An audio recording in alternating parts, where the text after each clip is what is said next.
Hello everyone, welcome back to Ninja Prep. So this is Kapil Goyal, your educator and mentor for PG Physics. तो PYQ series में wave optics का आज है lecture number second और इस lecture में हम क्वेश्चन डिस्कस करेंगे CUET PG Physics 2021 और 22 पेपर के क्वेश्चन हम डिस्कस करेंगे। कल मैंने ऑलरेडी एक लेक्चर किया था जिसमें मैंने 2023 के क्वेश्चन डिस्कस किए थे। मैंने आपको ये भी कहा था कि तीनों जो सब्जेक्ट है वेव, ऑसिलेशन एंड ऑप्टिक्स, तीनों अलग अलग सब्जेक्ट है, आपको बहुत अच्छे से पता है। तो अगर 10 क्वेश्चन आ रहे हैं तो 10 में से करीबन 5 से 6 क्वेश्चन आपको ऑप्टिक्स के मिलेंगे। इक्के-दुक्के क्वेश्चन आपको मिलेंगे ऑसिलेशन के और 1-2 क्वेश्चन आपको मिलेंगे वेव्स के। यानी कि तीनों में अगर वेटेज की बात की जाए तो ऑप्टिक्स का वेटेज जो है वो ज़्यादा होता है ना? और अगर आपको बिल्कुल ही सिलेक्टेड प्रिपरेशन करनी है तो उस केस में वेव्स में आप ज़्यादा ध्यान देना, जो फेज़ वेलोसिटी के क्वेश्चन्स होते हैं, ग्रुप वेलोसिटी के क्वेश्चन होते हैं उनके ऊपर। और अगर मैं बात करूँ ऑसिलेशन की, तो ऑसिलेशन में आपको ज़्यादा ध्यान देना है किसके ऊपर? जो लिसाजो फिगर्स होते हैं उनके ऊपर। कि ऑप्टिक्स के अंदर आपको पढ़ना है डायफ्रैक्शन, इंटरफेरेंस और पोलराइजेशन। पोलराइजेशन के स्पेशली आप फॉर्मूले ज़्यादा देख लें। तो चलिए स्टार्ट करते हैं आज का लेक्चर। वीडियो को कंटिन्यू करें उसके पहले प्लीज़ वीडियो को लाइक ज़रूर कर दें, चैनल को सब्सक्राइब कर दें और शेयर ज़रूर कर दें। जिन बच्चों को टेस्ट सीरीज़ जॉइन करनी है, लीडर टेस्ट सीरीज़ को जॉइन कर सकते हैं, जिनमें उन्हें 10 फुल लेंथ टेस्ट और 10 सब्जेक्ट वाइज़ टेस्ट मिलेंगे। इसके अलावा आईआईटी जैम 2025 के बैच स्टार्ट हो चुके हैं। अगर जो भी बच्चा या आपके यार दोस्त, आपके अ, कलीग्स कोई प्रिपरेशन करना चाहते हैं आईआईटी जैम 2025 के लिए, तो वो ऐप पर जाके बैच जॉइन कर सकते हैं। ऐप आपको पता है Ninja Prep by Kapil sir, जो आपको गूगल प्ले स्टोर पर मिल जाएगा। इसके अलावा इस जो जो लेक्चर है इसका पीडीएफ वो अवेलेबल होगा आपको, जो टेलीग्राम लिंक आपको शो हो रहा है उसके ऊपर, आपको टेलीग्राम लिंक आपको डिस्क्रिप्शन में भी मिल जाएगा। चलिए स्टार्ट करते हैं आज का लेक्चर। तो क्वेश्चन नंबर फर्स्ट जो है ये 2023 के पेपर में भी था, सेम टू सेम रिपीट हुआ है, ये 2022 का है। What is the Lissajous figure of the two rectangular system of equal frequency and equal frequency बोला है यहाँ, equal frequency and phase difference pi by 2, है ना? कल भी मैंने आपको बताया था कि यदि फेज डिफरेंस पाई बाई 2 है और इक्वल फ्रीक्वेंसी का केस है, इक्वल फ्रीक्वेंसी का केस है और फेज डिफरेंस जो है वो पाई बाई 2 है, तो उसके केस में हमारे पास बनता है एलिप्स। ठीक है, अब 2 केस हैं यहाँ पर। यहाँ पर बेसिकली 3 केस बनते हैं लिसाजस फिगर्स के। एक बनता है इक्वल फ्रीक्वेंसी का, एक बनता है ऑलमोस्ट इक्वल फ्रीक्वेंसी और एक बनता है कमेंसरेट फ्रीक्वेंसी। तो ये इक्वल फ्रीक्वेंसी का केस है। यहाँ पर अगर एक वेव है ऐसे ए साइन ओमेगा टी और दूसरी वेव जो है वो अगर ऐसे है sine omega t plus phi, तो इन दोनों के बीच का जो फेज डिफरेंस है फाई, उसकी वैल्यू कितनी दे रखी है? पाई। तो अगर पाई बाई 2 है तो ये इस तरह का एलिप्स बनेगा ऐसा। ना ये ऐसा एलिप्स बन जाएगा अगर ये पाई बाई 2। और ये कैसे घूमेगा? ये घूमेगा एंटी क्लॉकवाइज। अगर ये होता 3 पाई बाई 2, अगर होता ये एंगल कौन सा 3 पाई बाई 2, तो बनता तो तभी भी एलिप्स, पर तब ये कैसे चलता? तब ये चलता क्लॉकवाइज। ठीक है, अगर इनके एम्पलीट्यूड सेम हो जाते, इफ एम्पलीट्यूड ए और बी सेम, तो उस केस में ये एलिप्स जो है वो बन जाता सर्किल। उस केस में ये जो एलिप्स है वो बन जाता सर्किल, रोटेशन वही रहता एंटी क्लॉकवाइज और क्लॉकवाइज। तो आपको यहाँ बड़े ध्यान से काम करना है कि अगर आपको एम्पलीट्यूड भी यहाँ पर लिख दिया कि एम्पलीट्यूड सेम है, तो उस केस में आंसर मारना सर्किल। एम्पलीट्यूड की कोई बात नहीं हो रही है तो उस केस में आंसर मारना है एलिप्स। ठीक, नेक्स्ट क्वेश्चन पे आ जाओ। When a body is set into oscillation by external periodic force for the same frequency as natural frequency, ना मान लो कोई फोर्स है F not sign omega T. अब ये इस फोर्स की फ्रीक्वेंसी है। इस फोर्स की फ्रीक्वेंसी यदि नेचुरल फ्रीक्वेंसी के इक्वल हो जाए, omega equals to omega naught हो जाए, तो उस कंडीशन को हम कहते हैं रेजोनेंस की कंडीशन। तो सिंपल सा आंसर है, आंसर क्या आ जाएगा? बी आ जाएगा। नेक्स्ट क्वेश्चन में हमें वेव की इक्वेशन दी है। वेव की इक्वेशन ये 3 सेंटीमीटर में यहाँ लिखा है साइन, फिर ये लिखा है 3.14, ये भी सेंटीमीटर में एक्स माइनस 314 टी। हमें पूछा है वेलोसिटी ऑफ पार्टिकल, इसको डिफरेंशिएट कर दो टाइम के रेस्पेक्ट में, तो ये बनेगा 3 इंटू माइनस 314, है ना? और ये साइन का हो जाएगा कॉस और 3.14 x minus 314 T. Maximum velocity की कंडीशन में ये कॉस की वैल्यू क्या हो जाएगी? 1 हो जाएगी, और मैक्स, और मैक्स। तो यहाँ क्या आएगा? 3 इंटू 314, मैग्नीट्यूड ले रहे हैं खाली, तो इसको मीटर में कन्वर्ट करेंगे तो ये बनेगा 9.4 मीटर पर सेकेंड। वैसे भी माइनस लेते हैं तो आंसर क्या आ जाएगा? एयर। ठीक है, ये जो फॉर्मूला होता है पार्टिकल वेलोसिटी, ये होती है पार्टिकल वेलोसिटी। नेक्स्ट क्वेश्चन पे आओ। What is the correct option? The energy of any small part of a string remains constant in a traveling wave. The energy of any small part of a string remains constant in standing wave. ये बिल्कुल ठीक है। Standing wave का मतलब जो ऐसा है एक ही जगह पर रेस्ट करती हुई दिखाई दे उसको हम कहते हैं स्टैंडिंग वेव। जिसमें आगे वो नहीं बढ़ती है तो उसको हम कहते हैं स्टैंडिंग वेव। वहां पर एनर्जी क्या हो जाती है? कांस्टेंट हो जाती है। नेक्स्ट क्वेश्चन पे आ जाओ। The engine of a moving train sounds a whistle at frequency nu. Then the frequency heard by the passenger. Passenger और सोर्स, भाई सोर्स कौन हो गया यहाँ पर? सोर्स हो गया, कौन हो गया सोर्स? सोर्स हो गया इंजन, और जो ऑब्जर्वर है वो पैसेंजर है। अब इंजन की जो फ्रिक्वेंसी है, सॉरी, इंजन और जो पैसेंजर है दोनों सेम डायरेक्शन में जा रहे हैं। सेम डायरेक्शन, दोनों किस में जा रहे हैं? सेम डायरेक्शन में जा रहे हैं।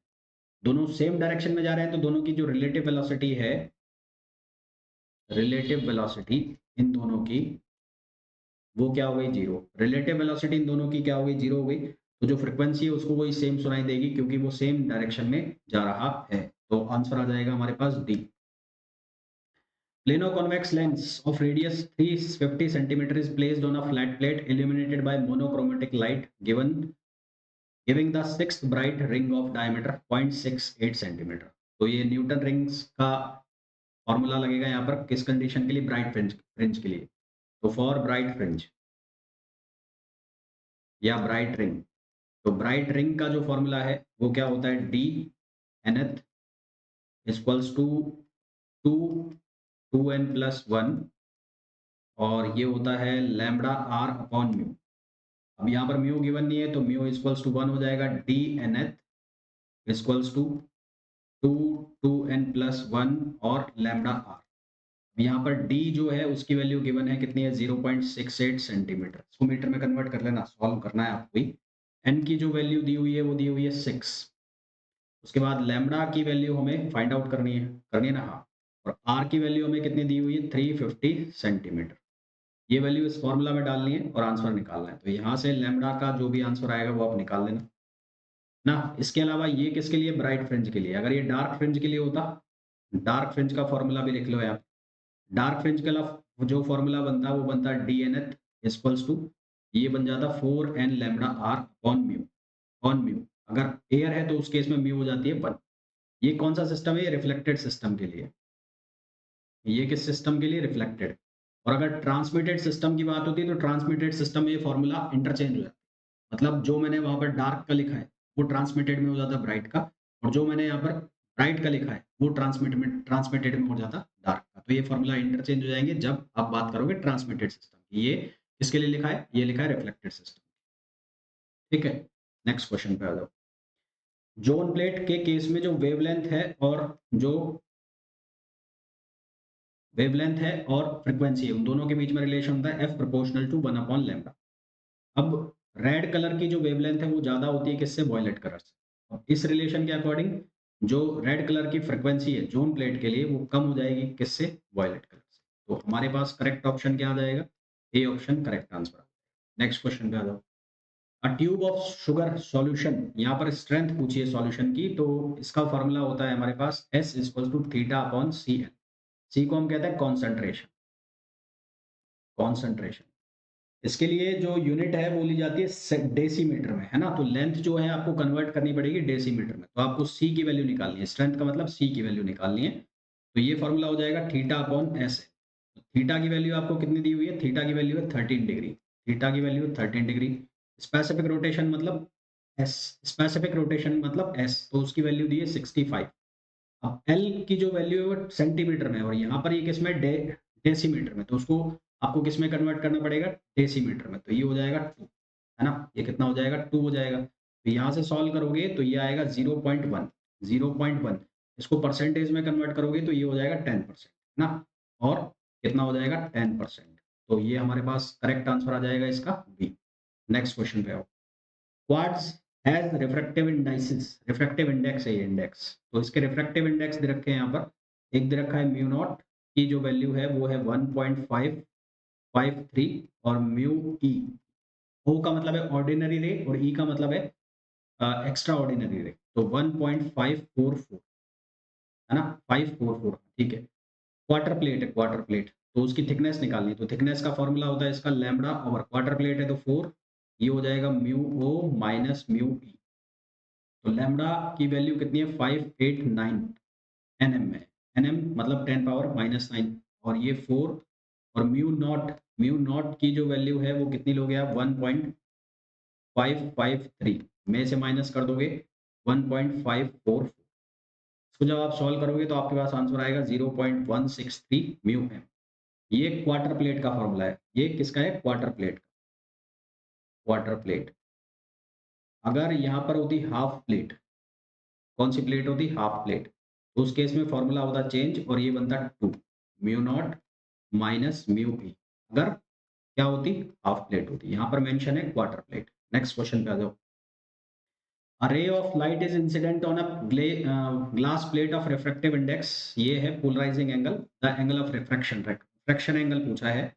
देखो ये हो गया एंगल ऑफ इंसिडेंस, ऐसे बना लो, ये हो गया एंगल ऑफ इंसिडेंस, इसको लिखा मैंने आईपी। तो क्योंकि पोलराइजेशन हो रहा है, पोलराइजेशन हो रहा है, तो यहाँ पर इसका क्या हो जाएगा, रिफ्लेक्शन होगा, और कुछ इसका क्या हो जाएगा, रिफ्रैक्शन। तो ये कौन सी है, रिफ्लेक्टेड रे, और ये कौन सी रे है, ये है रिफ्लेक्टेड रे। तो इन दोनों के बीच का एंगल कितना होगा, 90 डिग्री होगा, है ना। और ये एंगल आईपी है तो ये एंगल भी कितना होगा, आईपी होगा। आपको ये वाला एंगल बताना है आर। आपको किस एंगल की वैल्यू बतानी है, आर एंगल की वैल्यू बतानी है। तो सबसे पहले आप आईपी निकालो, तो म्यू इक्वल्स टू क्या होगा, 10 आईपी। अब म्यू की वैल्यू कितनी है 1.732 इक्वल्स टू 10 आईपी, और 1.732 का मतलब हो गया √3, तो 10 आईपी। इसका मतलब यहाँ से आईपी की वैल्यू कितनी आ गई, 60 डिग्री आ गई। आईपी की वैल्यू कितनी आ गई, 60 डिग्री। तो ये एंगल अगर 60 है तो ये भी कितना होगा, 60 होगा। तो ऑब्वियस सी बात है कि ये एंगल अगर 60 आ गया और ये भी 60 आ गया, तो ये पूरा कितने का, 90 का, तो ये कितने का बचेगा, 30 डिग्री का। अब ये जो है ये एंगल, ये कितने का होगा, 90 का। तो 90 में से ये एंगल कितने का है, ये है 90 का, तो ये 30 का हो गया, तो ये एंगल कितने का बचेगा, ये एंगल बचेगा 60 डिग्री का। ये 60 का है तो ये कितने का बचेगा, 30 डिग्री का। तो आंसर क्या आ जाएगा आपके पास, 30 डिग्री। ठीक है, नेक्स्ट क्वेश्चन पे। A single slit is illuminated by a light composed of two wavelengths, lambda 1 and lambda 2. Due to Fraunhofer diffraction, one observed that the first minimum obtained for lambda 1 coincides with the second minimum of lambda 2. ठीक है, तो E sin theta equals to होता है n लैम्बडा। तो first minimum के लिए n1 lambda 1, तो ये हो गया n1 लैम्बडा 1, और सेकंड के लिए मैंने लिख दिया E sin theta equals to, इसको लिख दिया मैंने n2 लैम्बडा। तो फर्स्ट के लिए हो गया ये लैम्बडा 1, और यहाँ हो जाएगा 2 लैम्बडा 2, दोनों को इक्वल कर दो, तो लैम्बडा 1 इक्वल्स टू 2 लैम्बडा 2। तो करेक्ट आंसर आ जाएगा बी ऑप्शन आ जाएगा, lambda 1 equals to 2 lambda. In a Newton ring arrangement, bright and dark ring are obtained using sodium yellow light. What happens if the top surface of the glass plate on which the lens is kept highly silvered? यदि जो top surface of जो glass plate है उसको silver कर देंगे तो fringe जो है वो डिसअपियर हो जाएंगी, है ना, और यूनिफॉर्म एल्यूमिनेशन वहां पर हो जाएगा। Fringe fringe will disappear disappear and there is there is a uniform illumination, uniform illumination. तो करेक्ट आंसर हमारा कौन सा आ जाएगा, ए ऑप्शन इसका करेक्ट आंसर आ जाएगा। नेक्स्ट क्वेश्चन में आ जाइए। In which of the following is interference produced by the division of amplitude. तो division of wave front, division of amplitude.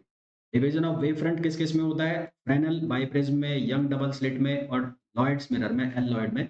इन सब में क्या होता है, division of wave front. Division of amplitude कहां पर होगा, Newton rings.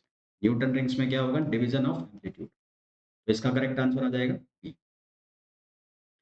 The thickness of soap film that will result in constructive interference in reflected light. Reflected light का system है, तो रिफ्लेक्टेड लाइट के सिस्टम में आप लिखोगे 2 म्यू टी कॉस आर, और इसको लिख लो आप 2n+1 लैम्बडा बाय 2।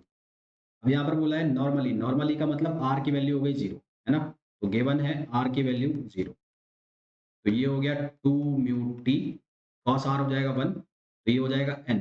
अब n यहाँ पर कुछ भी गिवन नहीं है तो n की वैल्यू हम ले लेते हैं 0 प्लस 1 लैम्बडा बाई 2, तो ये हो जाएगा 2 mu t equals to lambda by 2। आपको क्या निकालना है? थिकनेस निकालनी है, तो थिकनेस हो जाएगा lambda upon 4 mu, lambda upon 4 mu. तो लैम्बडा की वैल्यू कितनी है? 600 nm, nm यानी कि 10 पावर माइनस 9 और 4, और म्यू की वैल्यू आपको कितनी गिवन है? म्यू की वैल्यू गिवन है 1.463। इसको सॉल्व करोगे तो आपके पास आंसर आएगा 1.1025। तो करेक्ट आंसर आ जाएगा इसका ए। नेक्स्ट क्वेश्चन पे आ जाओ। The ratio of intensity of two wavelengths, waves दे रखा है, I max to I minimum पूछा है, I max to I minimum. तो ये बनेगा under root I one upon I two plus 1 अपॉन under root I one upon I two minus 1 और इसका स्क्वायर। तो ये रेशियो दे रखा है 16:1, तो ये हो जाएगा 4:1 प्लस 1, ये हो जाएगा 4 माइनस 1 स्क्वायर, तो ये हो जाएगा 25/9। तो करेक्ट आंसर आ जाएगा 4। नेक्स्ट क्वेश्चन पे आ जाओ। When two mutually perpendicular simple harmonic motion of same frequency, amplitude and phase are superimposed. Frequency same, ठीक है, frequency क्या है? सेम है। एम्पलीट्यूड भी क्या है? सेम है। एम्पलीट्यूड भी क्या है? सेम है, सेम है। और फेज एंगल जो है उनके बीच का वो जीरो है। तो उस केस में क्या बनेगी? स्ट्रेट लाइन बनेगी। तो लेसाजस फिगर्स क्या बनेंगे उस केस में? उस केस में क्या बनेंगे? Straight line. Straight line, straight line कैसी बनेगी? इस तरह की। अगर 0 डिग्री है तो इस तरह का, फाई बराबर 0 के लिए, और फाई बराबर पाई, तो दोनों केस में क्या बनेंगे? Lissajous figures. तो इसका करेक्ट आंसर क्या आ जाएगा? Motion in linear SHM along a straight line inclined equally to the straight line of the motion of the components 1। ये आ जाएगा क्वेश्चन का बी आंसर। नेक्स्ट क्वेश्चन पे आ जाओ।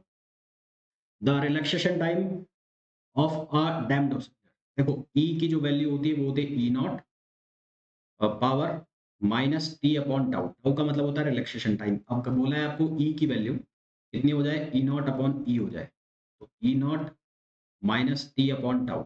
इसको हम क्या लिख सकते हैं? ई पावर माइनस 1, और ये ई है यहाँ, E power minus T upon tau. तो T upon tau equals to हो गया 1। तो यहाँ से टी की वैल्यू क्या आ गई? टाउ। और आपको रिलैक्सेशन जो टाइम है वो कितना दिया है? 50 सेकंड्स। इसका मतलब टी की वैल्यू भी कितनी आ जाएगी? 50 सेकंड्स। नेक्स्ट क्वेश्चन पे आ जाओ। A string under tension carries transverse wave. तो ट्रांसवर्स वेव के लिए वेलोसिटी का फॉर्मूला होता है टी अपॉन म्यू, जहाँ टी होती है टेंशन और वी की वैल्यू, म्यू का मतलब होता है लीनियर मास डेंसिटी। अब आपको बोला है कि टेंशन को हाफ कर दिया जाए और लीनियर मास डेंसिटी को डबल कर दिया जाए, यानी कि V2 अपॉन V1 अगर मैं लिखना चाहूँ तो ये बन जाएगा 1 अपॉन 4। 4 हो जाएगा ना, बाकी सब कैंसिल हो जाएगा, तो V2 अपॉन V1 की वैल्यू हो जाएगी 1 अपॉन 2। तो दैट मीन्स कि V2 की जो वैल्यू है वो V1 की हाफ हो जाएगी। तो आंसर आ जाएगा हाफ। ठीक। तो ये थे क्वेश्चंस वेव ऑसिलेशन ऑप्टिक्स 2021 और 2022 के एग्जाम के आए हुए। इसका जो नेक्स्ट लेक्चर होगा उसमें हम 19, 20 और 17 के जो क्वेश्चंस हैं उनको हम डिस्कस करेंगे। मैंने आपको पहले भी कहा, फिर कह रहा हूँ कि ऑप्टिक्स वाला जो पोर्शन है उसके क्वेश्चन थोड़े ज़्यादा आते हैं। आपने देखा कि जो वेव्स वाला पोर्शन है या ऑसिलेशन वाला पोर्शन है उसमें से लेसाजस फिगर्स के क्वेश्चन ज़्यादा पूछे जा रहे हैं। वेव्स में से ऐसा कुछ खास पूछा नहीं जा रहा है। वेव्स वाले जितने भी सेगमेंट है उसमें से ऐसा कुछ खास नहीं निकल रहा है। अगर क्वेश्चन निकलेंगे तो ये सिंपल फॉर्मूला वाले निकलेंगे, या फिर क्वेश्चन निकलेंगे तो ग्रुप वेलोसिटी, फेज वेलोसिटी के क्वेश्चन। जो भी लोग इस वीडियो को देख रहे हैं प्लीज वीडियो को लाइक जरूर कर दें, चैनल को सब्सक्राइब कर दें, शेयर कर दें। आईआईटी जैम 2025 बैच ज्वाइन करना है फिजिक्स के लिए तो आप उसके लिए ऐप डाउनलोड करके बैच ज्वाइन कर सकते हैं।